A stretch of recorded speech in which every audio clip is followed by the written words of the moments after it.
Conoce la única computadora orgánica del mundo. Neuroespacio presenta.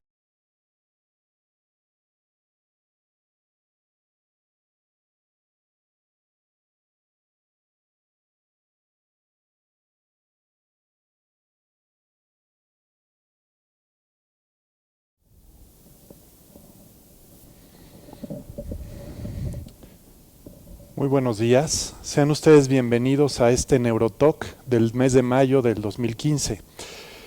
Este es nuestro tercer Neurotalk de este año y lo realizamos con la finalidad exclusiva de difundir el conocimiento en la neurología. En esta ocasión queremos dar una plática y una mesa de discusión acerca de una enfermedad que ha cobrado relevancia en los últimos años y que ha creado algo de curiosidad en el público: la esclerosis lateral amiotrófica. Para esta ponencia y para esta mesa de discusión, tengo el gusto de presentar a varios de nuestros invitados y quisiera presentárselos a la doctora Gabriela Galindo, directora médica del Centro de Neurorehabilitación Ángeles. Doctora Galindo, muchas gracias por su participación. Buenos días. Al doctor Jaime Lavedman, médico neurólogo afiliado a Grupo Ángeles y el Instituto Mexicano de Neurociencias. Doctor Lavedman, buenos días. Buenos días, gracias. Y al doctor Jorge Pedrosa, él es médico neumólogo con un conocimiento extenso en los padecimientos neurológicos y en las enfermedades que tratamos. Doctor Jorge Pedrosa, buenos días. Buenos días, gracias. Bueno, para comenzar con esta charla, les quiero platicar un poco sobre qué es la esclerosis lateral amiotrófica. La esclerosis lateral amiotrófica es una enfermedad poco común en la cual primariamente se ven afectadas las neuronas encargadas o responsables de llevar la información que condiciona el movimiento de las extremidades y de diferentes grupos musculares. Estas neuronas, que les llamamos motoneuronas, se encuentran localizadas tanto en el cerebro como en la médula espinal, en una parte que se llaman los cordones laterales.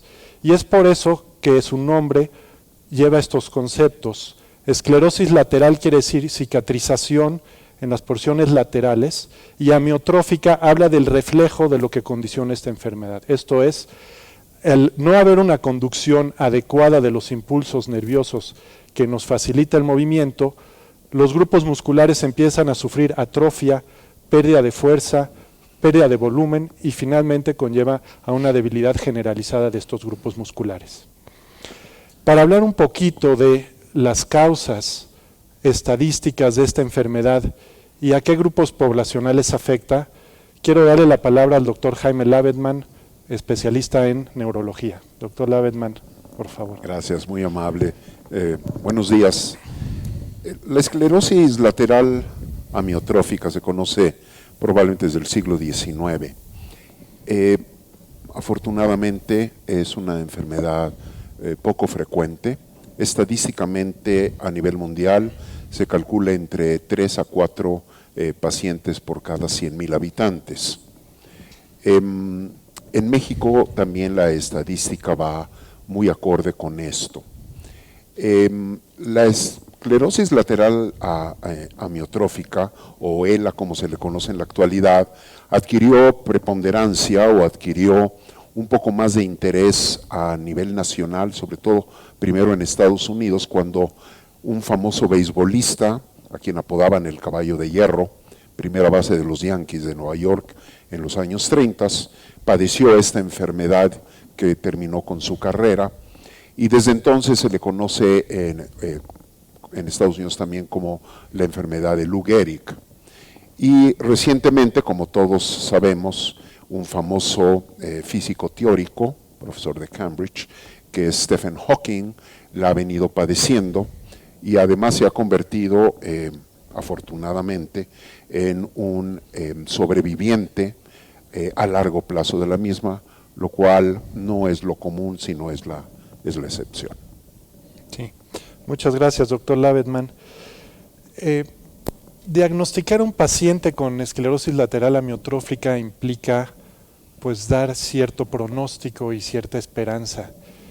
¿Nos podría usted hablar un poco de los criterios que utilizamos en el diagnóstico, si es necesario tal vez hacer investigaciones para descartar otro tipo de patologías Y pues algo que siempre surge es, ¿será esto hereditario? ¿Será una forma que solo le sucederá a una persona? ¿O qué riesgo existe en el resto de la familia de tener este tipo de enfermedades? Claro. Cuando los primeros síntomas de esta enfermedad aparecen, pueden imitar a muchas otras enfermedades, y cuando hay la duda, debe uno de proceder con otro tipo de estudios, sobre todo estudios de gabinete, estudios de laboratorio, estudios neurofisiológicos, estudios también que tengan que ver con imagen, como las resonancias magnéticas, que no nos van a ayudar a establecer el diagnóstico de la esclerosis lateral amiotrófica, pero que podrían descartar otras enfermedades cuyo pronóstico puede ser diferente. En pocas palabras, el diagnóstico de esta enfermedad sigue siendo un diagnóstico pues basado en la clínica y en la experiencia del neurólogo que examina al paciente y observa los datos pertinentes que lo ayudan con la misma. Aproximadamente el 95% de los casos que se ven a nivel mundial los consideramos como esporádicos. Quiere decir que no tienen ninguna relación ni genética ni de tipo hereditario. Un pequeño porcentaje sí se ha demostrado que tenga factores de tipo hereditario o genético, se ha asociado con cambios o con mutaciones genéticas, se conoce incluso los genes en lo que esto ocurre, y en algunas zonas del planeta, como es la isla de Guam y una sección en las islas, una de las islas del Japón, se ha observado también la coincidencia entre esta enfermedad y un proceso demencial que conocemos como demencia frontotemporal, y una asociación de ambas que ahora desgraciadamente hemos empezado a ver con un poco más de frecuencia. La enfermedad, todos sabemos que es una enfermedad degenerativa y es una enfermedad con un pronóstico pues no favorable. Espero haber podido contestar sus preguntas. Sí. Gracias, doctor. Hace poco, o muchos de ustedes han escuchado hablar de este Ice Bucket Challenge, o de este desafío del balde de agua fría. Este desafío se realizó con el fin de recaudar fondos para investigación en este tipo de enfermedades, y realmente los logros que se consiguió con este desafío fueron extraordinarios. La Fundación de Esclerosis Lateral Amiotrófica en Estados Unidos con esto está consiguiendo crear programas de investigación, aportar rehabilitaciones y apoyo para los pacientes. Se sabe que aquel paciente con esclerosis lateral amiotrófica que tiene un programa de rehabilitación adecuado y que lleva ciertos cuidados, puede tener una mejor sobrevida, un mejor pronóstico. Quisiera darle la palabra a la doctora Galindo para que ella nos hable un poquito acerca de los programas de rehabilitación que se les podría ofrecer a este tipo de pacientes. El manejo de estos pacientes es un manejo, como en todos los casos neurológicos, de naturaleza interdisciplinaria, empezando por que son pacientes que al tener un daño neuromotor tan importante, no solamente pierden la capacidad para mover sus extremidades y tener cierto grado o la independencia motora que todos tenemos, sino son pacientes que a la larga van a tener compromiso de la respiración, va a tener compromiso de la deglución, es decir, de la capacidad para tragar, como decimos vulgarmente, los alimentos. Y entonces, pues sí, son pacientes que van a requerir de un cuidado muy cercano por un grupo de especialistas, en donde la parte de la habilitación va de la mano con los cuidados médicos también, que si bien es cierto que no hay remedio para esta enfermedad, pues habrá que estar en contacto cercano con el neumólogo para la terapia de apoyo respiratorio. Hay que estar muy de cerca con los neurólogos para el trabajo de la terapia física, la terapia ocupacional. Eventualmente necesitarán terapia de lenguaje, porque también la parte del habla, que depende del movimiento nuestras estructuras orofaciales, pues empezará a verse comprometida. Y la parte de la deglución, en donde el terapeuta de deglución, que en este caso también es un terapeuta del lenguaje, tiene que estar muy coordinado con la nutrióloga, porque va a llegar el momento en que la falta de este reflejo primario de deglución va a llevarnos a la necesidad de ir cambiando las consistencias de los alimentos para que los pueda deglutir.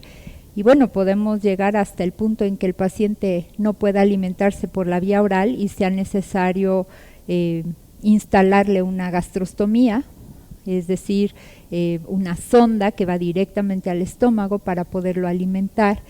Y bueno, aquí también el papel de la nutrióloga es fundamental, porque son pacientes que necesariamente van a ir disminuyendo el peso a costa de ir perdiendo la masa muscular por la falta del impulso nervioso que llegue hasta el músculo. Entonces también hay que hacerles dietas muy particulares. Y aquí también juega un papel importante el hecho de poder tener dietas específicamente diseñadas para las necesidades de cada paciente, porque cada paciente es distinto. Y aquí podemos tener, digamos, dietas artesanales, que es el tipo de dieta que nosotros manejamos incluso en el Centro de Neurorehabilitación, que es la preparación específica de los alimentos que se licúan y se llevan a un punto de consistencia que pueda atravesar la gastrostomía, de tal manera que el paciente siga recibiendo una alimentación natural y por esta vía pues pueda mantener la vida. Bien, gracias. Con este mismo manejo multidisciplinario, quisimos invitar al doctor Pedrosa, neumólogo, dado que estos pacientes, como sabemos, por la falta de control muscular, tienen también dificultades desde el punto de vista ventilatorio. Doctor Pedrosa, ¿nos puedes hablar un poquito acerca de las complicaciones respiratorias que se pueden presentar en estos pacientes? Sí, claro. Esencialmente la esclerosis lateral amiotrófica es una enfermedad neuromuscular y desde el punto de vista totalmente claro es que los pulmones son sanos. Los pulmones no se enferman por sí mismos en la esclerosis lateral amiotrófica. Sin embargo, para que los pulmones puedan cumplir con su función de introducir oxígeno al organismo y eliminar dióxido de carbono, los pulmones necesitan ser movidos mediante le decimos nosotros, un mecanismo de fuelle que es movido por los músculos respiratorios. De tal manera que, siendo que existe una alteración en el movimiento muscular en los pacientes con esclerosis lateral amiotrófica, esta esclerosis lateral amiotrófica va a ir afectando, sobre todo en estadios ya tardíos de la enfermedad, los músculos respiratorios. Entonces esto va a conllevar principalmente dos tipos de complicaciones.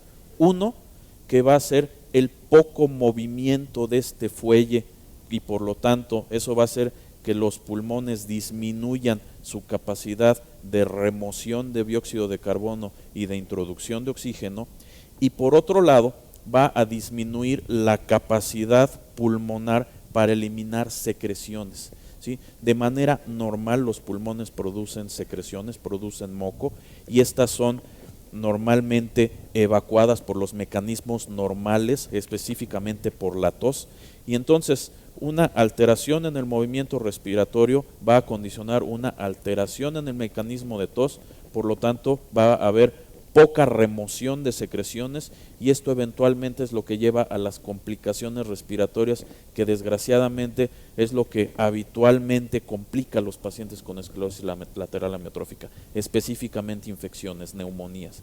Entonces, el apoyo temprano a la función respiratoria mediante diferentes estrategias que tenemos ahora permiten a lo más posible, por un lado, ayudar a eliminar secreciones y por otro lado, auxiliar a este movimiento del fuelle torácico para introducción de oxígeno y remoción de dióxido de carbono. Ok, bueno, gracias doctor Pedrosa.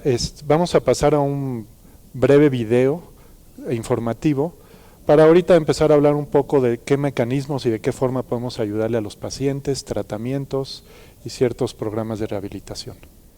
Bueno, como ven, Algunas imágenes de este video de forma dramática nos reflejan la evolución de esta enfermedad.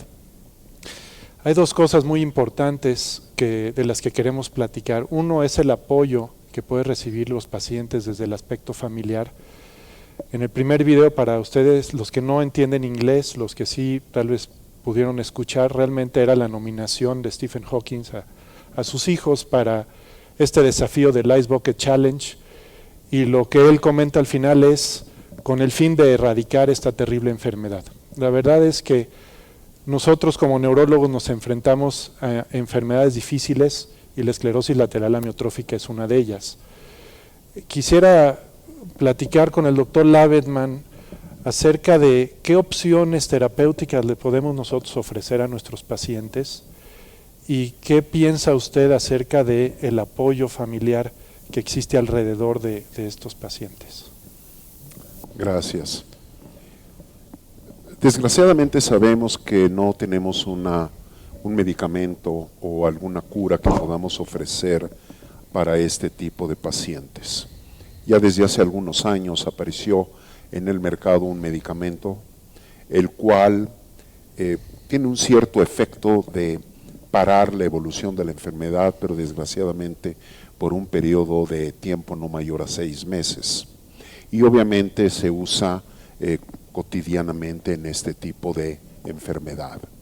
Realmente el tratamiento para mí consiste en el apoyo desde el punto de vista general, el apoyo físico, el apoyo a las necesidades, el apoyo respiratorio y los medicamentos que puedan disminuir algunas de las molestias de este tipo de pacientes.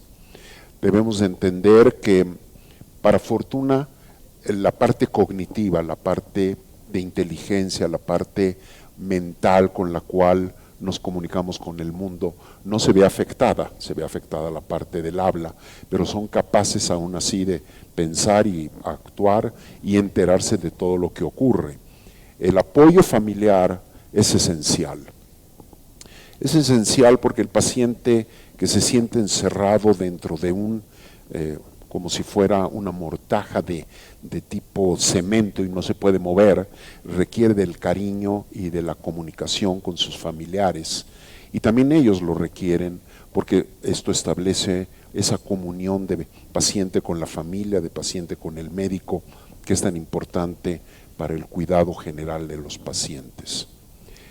Quiero nada más hacer el comentario de que en la actualidad tenemos documentos que pueden también utilizarse por la población general y que lo llamamos voluntad anticipada, y en la cual todos debemos de pensar que no estamos libres de padecer ningún tipo de enfermedad y que debemos de dejar establecido claramente qué queremos en nuestra vida cuando desgraciadamente se presente un caso como este o otros, como sería un Alzheimer o enfermedades terminales por algún cáncer. Y creo que esto es importante, que tengamos el conocimiento de que esta voluntad anticipada debemos de poder aprovecharla cuando aún estamos en las condiciones de hacerlo y no cargar posteriormente todo esto a la familia sin realmente saber si ellos van a llevar a cabo, bajo la responsabilidad y el dolor de cada uno de ellos, lo que uno deseaba desde un principio. Esto es muy importante en el manejo general de los pacientes con esclerosis lateral amiotrófica. Bueno, gracias. Es fascinante cómo personas como Stephen Hawking, como comenta el doctor Lavedman, su mente y su cerebro privilegiado sigue siendo útil, y por desgracia lo que se dificulta es la movilidad, a veces la comunicación. Existen medidas en las cuales nosotros podamos ayudar al paciente desde el punto de vista de desplazamiento, de comunicación, apoyo con asistencias, dispositivos especiales, hacer uso de la tecnología para el beneficio de nuestros pacientes. Doctora Galindo. Bueno, sí, es impresionante cómo la bioingeniería ha avanzado en esta dirección, y la preocupación y ocupación que existe en esta materia por desarrollar tecnología que supla funciones. Nada menos hoy por la mañana una persona muy significativa para mí me envió un correo presentando un video sobre investigación en robótica. El paciente se le colocan diferentes aditamentos que puede manejar o accionar con la mente y a partir de ello alcanzar cierto grado de movilidad. El manejo de estos pacientes también tiene mucho que ver con el interés que el paciente tiene por sobrevivir o no. Y retomando un poco lo que comentaba el doctor Lavenman sobre la voluntad anticipada, pues es importante considerar qué es lo que el paciente quiere y cómo lo vamos a ayudar en la medida de lo que el paciente desee, porque debemos de recordar que está en pleno uso de sus facultades mentales y hay muchísimas cosas que hacer. Comentaba hace un momento que podríamos llegar al extremo de alimentarlo a través de una gastrostomía si es que ya no puede deglutir, y también hay otras formas de apoyarlo, cosas tan simples o que parecieran ser tan sencillas como posicionarlo adecuadamente para que pueda respirar, hasta el apoyo de tecnología. Existen equipos hoy día para asistir al paciente para que pueda toser.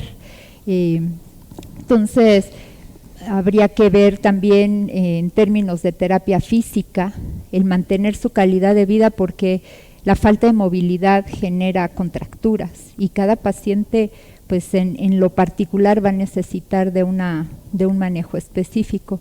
Y esto tiene que ir muy de la mano con la orientación a la familia. La familia tiene que aprender a cómo asistir de la mejor manera a su paciente y cómo también desde el punto de vista psicológico afrontar un cambio tan importante como el tener un miembro en la familia con una afectación de esta naturaleza.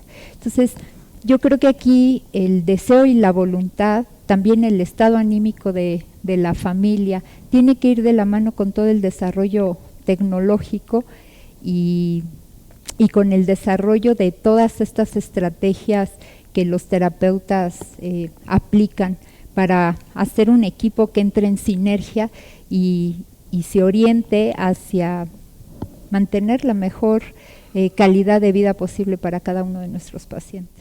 No está en el Museo de Arte Moderno, está en tu cerebro. Neuroespacio presentó